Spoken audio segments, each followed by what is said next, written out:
Hello everyone, this is Amit Chaturvedi and I welcome all of you in versatile brains. दोस्तों, जो spoken English classes और complete grammar course चल रहा है उसमें हम सबसे पहले मॉडल्स डिस्कस कर रहे हैं। और ये जो सारे चैप्टर्स हैं ये आपको स्पोकन इंग्लिश में हेल्प करेंगे। और साथ ही साथ अगर आप किसी कंपटीशन एग्ज़ाम की तैयारी कर रहे हैं तब भी ये लेक्चर्स आपके लिए बहुत हेल्पफुल साबित होने वाले हैं। दोस्तों, अभी जो फर्स्ट चीज़ हम डिस्कस कर रहे थे वो था इंट्रोडक्शन ऑफ सेंटेंसेस। और इसमें हमने टोटल 5 तरह के सेंटेंसेस को डिस्कस किया है।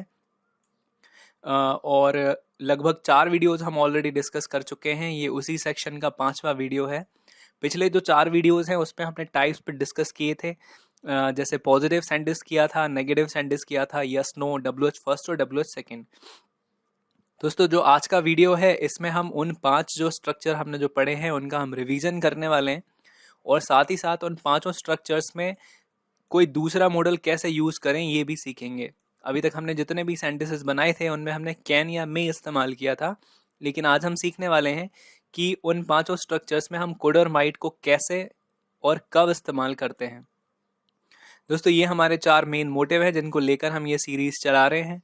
इसमें पहला मोटिव ये है कि आपकी ग्रामर पे अच्छी कमांड हो जाएगी, आप ग्रामर के एडवांस रूल्स सीख जाएंगे, आपकी स्पोकन इंग्लिश और इम्प्रूव हो जाएगी और आपकी कंपटीशन एग्जाम की भी तैयारी इससे एकदम हो जाएगी।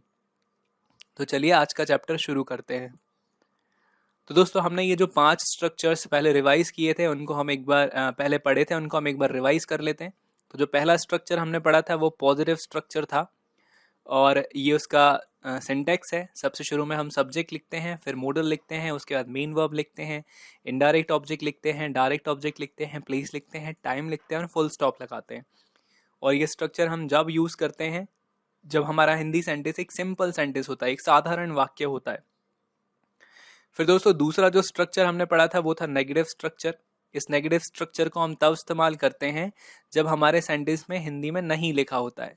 ठीक है, अब इस स्ट्रक्चर में आपको एक चेंज करना है, सिर्फ ये कि ये जो नॉट है ना, यहाँ पे ये गलत लिखा हुआ है, इसको आपको मॉडल के बाद लिखना है यहाँ पे। ठीक है, तो जब भी आपके सेंटेंस में नहीं आएगा हिंदी में, अगर हिंदी में नहीं आए तो आप ये जो नॉट शब्द है ये आप मॉडल के बाद लिख देंगे। यहाँ पे ध्यान रखिएगा, ये मिस टाइप हुआ है। आपको नॉट लिखना है मॉडल के बाद, यानी कैन के बाद या कुड के बाद या माइट के बाद, जो भी मॉडल आप इस्तेमाल करें उसके तुरंत बाद आप क्या लिख देंगे, नॉट। बाकी सब सेम है, सब्जेक्ट, मॉडल, फिर नॉट, उसके बाद main verb, indirect object, direct object, place, time और लास्ट में फुल स्टॉप। ठीक है, फिर तीसरा जो स्ट्रक्चर हमने पढ़ा था उसको हम बोलते थे yes no question. Yes no question की पहचान ये होती थी कि इसके सबसे शुरू में, हिंदी जो सेंटेंस होता है उसके सबसे शुरू में क्या आता है, एक क्या शब्द लिखा होता है। अगर किसी हिंदी वाक्य के सबसे शुरू में क्या लिखा होता है तो हम समझ जाते हैं कि वो कौन सा सेंटेंस है, यस नो क्वेश्चन। और उसको इंग्लिश में बनाने के लिए हम करते क्या है, जो मॉडल था उसको हम आगे लिख देते हैं और जो सब्जेक्ट था उसको हम पीछे लिख देते हैं। यानी मॉडल और सब्जेक्ट को आगे पीछे कर देते हैं, बाकी सारा स्ट्रक्चर सेम है। तो सेंटेंस अब शुरू होता है मॉडल से, उसके बाद हम लिखते हैं सब्जेक्ट, फिर मेन वर्ब और पीछे की सारी चीज़ें वैसी की वैसी रहती हैं और लास्ट में आ जाता है क्वेश्चन मार्क, क्योंकि ये क्वेश्चन है। ठीक, फिर उसके बाद हमने फोर्थ जो स्ट्रक्चर पढ़ा था वो पढ़ा था WH फर्स्ट। इस WH फर्स्ट में मेन बात ये थी कि आपके पास 9 ऐसे शब्द आते हैं जो प्रश्नवाचक होते हैं, जैसे कि कौन, किसे, क्या, कब, कहाँ, कैसे, क्यों, कब से और कितने बजे। अगर ये 9 शब्द आपके सेंटेंस में आते हैं तो आप समझ जाते हैं कि वो सेंटेंस WH फर्स्ट है। ये सारे जो स्ट्रक्चर्स हैं हमने पढ़े हुए हैं पुराने वीडियोस में। अगर आपने वो वीडियोस नहीं देखे तो आप प्लेलिस्ट में जाकर उन वीडियोस को पहले देख लें। तो जो भी WH फर्स्ट शब्द हमें मिलता है सेंटेंस में उसको हम लिख देते हैं सबसे शुरू में। जैसे कौन मिलेगा तो आप हु लिख दोगे, कहाँ मिलेगा तो वेयर लिख दोगे, कब मिलेगा तो व्हेन लिख दोगे, कितने बजे मिलेगा तो व्हाट टाइम लिख दोगे सबसे स्टार्टिंग में। फिर हम लिखेंगे मॉडल, उसके बाद सब्जेक्ट, फिर मेन वर्ब और पीछे की सारी चीज़ें वैसी की वैसी और लास्ट में क्वेश्चन मार्क। ये हमारा फोर्थ स्ट्रक्चर था। ठीक है, और फिर लास्ट स्ट्रक्चर हमने जो पढ़ा था फिफ्थ वन वो था WH सेकेंड। और WH सेकेंड में हमारे पास 4 शब्द थे, उन शब्दों को देख के हम समझ जाते थे कि ये सेंटेंस WH फर्स्ट है। तो वो 4 शब्द कौन से थे आप याद करिए, जैसे कौन सा, कौन सी, कौन से, या फिर किसका, किसकी, किसके, या फिर कितना, कितनी, कितने। तो इनके लिए हम इंग्लिश में लगाते थे विच, हुज, हाउ मच और हाउ मैनी, है ना। ये 4 शब्द हम इस्तेमाल करते थे कहाँ पे, सेंटेंस के सबसे स्टार्टिंग में। ठीक है, फिर हमने एक नया शब्द देखा था नाउन। ये नाउन क्या होता है, ये नाउन एक ऐसा शब्द था जो उन शब्दों के तुरंत बाद आ रहा था। जैसे कौन सा पेन, तो पेन क्या हो गया, नाउन। किसका घर, तो घर क्या हो गया, नाउन। कितना पानी, तो पानी क्या हो गया, नाउन, है ना। ये सब हमने डिटेल में पढ़ा था। ठीक, उसके बाद हमें मॉडल लिखनी है, सब्जेक्ट लिखनी है, मेन वर्ब और बाकी पीछे की सारी चीज़ें सेम, और लास्ट में क्वेश्चन मार्क। तो दोस्तों ये 5 स्ट्रक्चर हम पढ़ चुके थे, आज हमने उनका एक शॉर्ट रिवीजन किया है। और अगर आपको इनको डिटेल में देखना है तो सारे वीडियोस मैंने बना रखे हैं, वो आप प्लेलिस्ट में जाकर देख सकते हैं। दोस्तों अब ये जो 5 स्ट्रक्चर हमने पढ़ लिए हैं, बात ध्यान दीजिएगा, हमने यहाँ पे मॉडल की जगह कैन लिखा है। सारे भी जो सेंटेंस हमने पहले रिवाइज प्रैक्टिस किए थे उनमें सब में हमने मॉडल की जगह कैन यूज करा था। लेकिन आज हम सीखने वाले हैं कि मॉडल की जगह हम कुड और माइट कब लगाते हैं। तो दोस्तों अभी तक जितने सेंटेंस हमने प्रैक्टिस किए थे उन सारे सेंटेंस के लास्ट में आ रहा था सकता है या सकती है या फिर सकते हैं या सकता हूँ। लेकिन अभी जो सेंटेंस हम बनाने वाले हैं उनमें या तो आएगा सकता था या फिर आएगा सका या फिर आएगा पाया।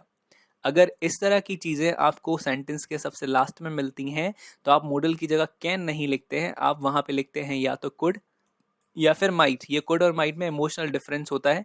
जब हम modal verbs parts of speech में पढ़ेंगे तो ये मैं आपको डिटेल में समझाऊंगा कि कुड कहाँ लगाएं और माइट कहाँ लगाएं।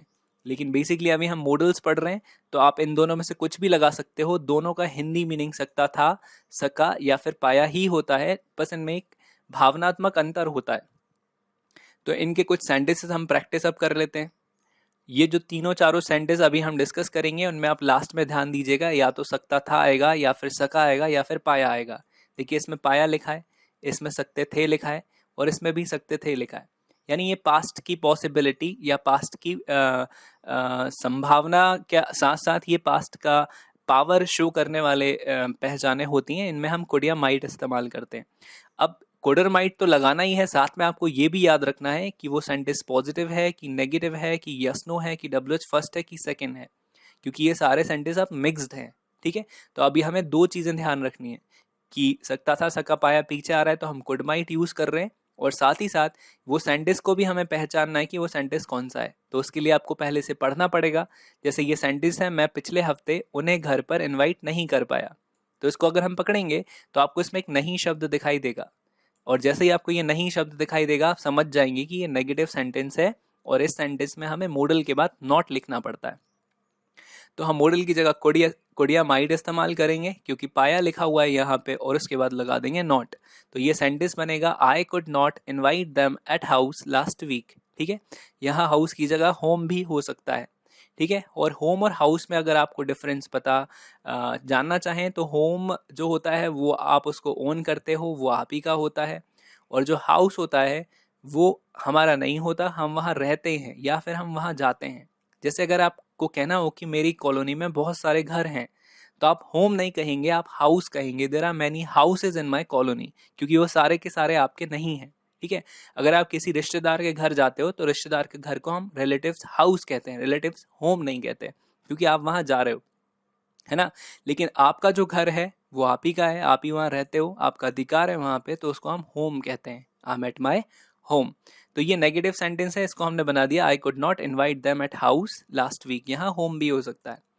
फिर नेक्स्ट सेंटेंस है क्या तुम रोज बारात में नाच सकते थे। अब जैसा कि इसमें क्या शुरू में लिखा हुआ है, हमने ऑलरेडी पढ़ा हुआ है कि अगर किसी सेंटेंस के शुरू में क्या होता है तो वो यस नो सेंटेंस होता है, और उसको बनाने के लिए हम मॉडल सबसे शुरू में लिख देते हैं और उसके बाद सब्जेक्ट लिखते हैं, व्हाट नहीं लगाते। तो सकते थे आ रहा है तो कुड या माइट हम कहाँ लिखेंगे, सबसे शुरू में, और उसके बाद लगाएंगे सब्जेक्ट।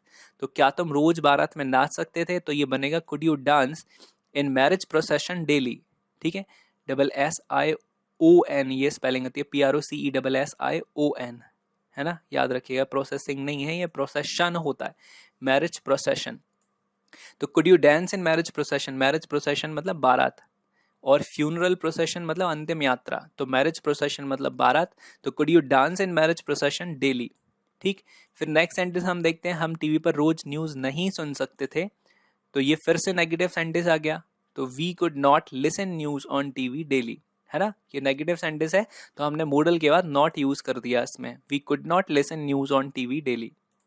कुछ और सेंटेंस देख लेते हैं, जैसे लिखा है मैं दिवाली पर पटाखे नहीं चला पाया। यहाँ पे भी देखिए पाया आ रहा है, तो हमें फिर कुड या माइट इस्तेमाल करना है, और ये सेंटेंस नेगेटिव है क्योंकि इसमें नहीं लिखा हुआ है। तो आई could not fire crackers on Diwali, है ना। पटाखे चलाने को फायर बोलते हैं, और पटाखे अगर बात करें डायरेक्ट ऑब्जेक्ट है ये, इसको हम क्रैकर्स कहते हैं। तो आई could not fire crackers on Diwali. एक और सेंटेंस है, क्या तुम सड़क पर ट्रैफिक रोक सकते थे। देखिए फिर से सकते थे आ गया, यहाँ पे पास्ट की बात है तो हम कुड यूज करेंगे। और शुरू में क्या लिखा हुआ है तो आप इसको देख के समझ जाओ कि ये यस नो सेंटेंस है, तो हमें ये मॉडल जो है वो शुरू में लिखना है, तो हमने कुड शुरू में लिख दिया, ठीक है। फिर सब्जेक्ट लिख दिया यू, तो क्या तुम सड़क पर ट्रैफिक रोक सकते थे, तो बन गया could you stop traffic on road, ठीक है। Could you stop traffic on road, ये बन गया यस नो सेंटेंस। तो दोस्तों हमने आज ये पांचों स्ट्रक्चर्स फिर से रिवाइज किए हैं जो हमने पढ़े थे। इनको आप वीडियो को या तो पॉज करके या फिर रिपीट करके एक बार फिर से देख लीजिएगा। ये पॉजिटिव था, ये नेगेटिव सेंटेंस पढ़ा हमने, फिर यस नो क्वेश्चन पढ़ा तीसरा, फिर चौथा डब्ल्यूएच फर्स्ट और पांचवा डब्ल्यूएच सेकंड। और फिर हमने डिस्कस किया कि कुड माइट कब लगाते हैं, जब लगाते हैं जब सेंटेंस के लास्ट में सकता था, सका या फिर पाया होता है, ठीक है। फिर हमने बना लिए उसके कुछ सेंटेंसेस और ये वीडियो फिनिश। अब इसका जो अगला वीडियो होगा उसमें हम अगला तीसरा मॉडल पढ़ेंगे। अभी तक हमने सिर्फ कैन पढ़ा है और कुड पढ़ा है, अब आगे हमें टोटल 12 मॉडल्स पढ़ने हैं। तो वो मॉडल कौन सा है और उसके कुछ सेंटेंस, ये 2-3 चीज़ें हम अगले वीडियो में डिस्कस करेंगे। तो आप वर्सेटाइल ब्रेन से जुड़े रहिए, और ये वीडियोज आपको कैसे लग रहे हैं आप मुझे नीचे कमेंट सेक्शन में लिख के ज़रूर बताइएगा। अगर आप चैनल पर नए हैं या फिर अभी तक चैनल को सब्सक्राइब नहीं किया है तो प्लीज़ इसको सब्सक्राइब कर लें, ताकि आगे आने वाले वीडियोस आपको टाइम टू टाइम मिलते रहें। और अगर आपको कुछ कहना है, पूछना है या बताना है, तो आप मुझे इस यूज़र नेम के साथ फेसबुक पर स्पेशली सर्च करके कुछ पूछ सकते हैं, बता सकते हैं। तो आई होप कि आपको इन वीडियोस से ज़रूर हेल्प मिलेगी और आपकी स्पोकन इंग्लिश भी इम्प्रूव हो जाएगी, साथ ही साथ आप कॉम्पिटिशन एग्जाम के लिए भी प्रिपेयर्ड हो जाएंगे। तो दोस्तों अभी अपन मिलेंगे अगले वीडियो के साथ, तब तक के लिए बाय बाय।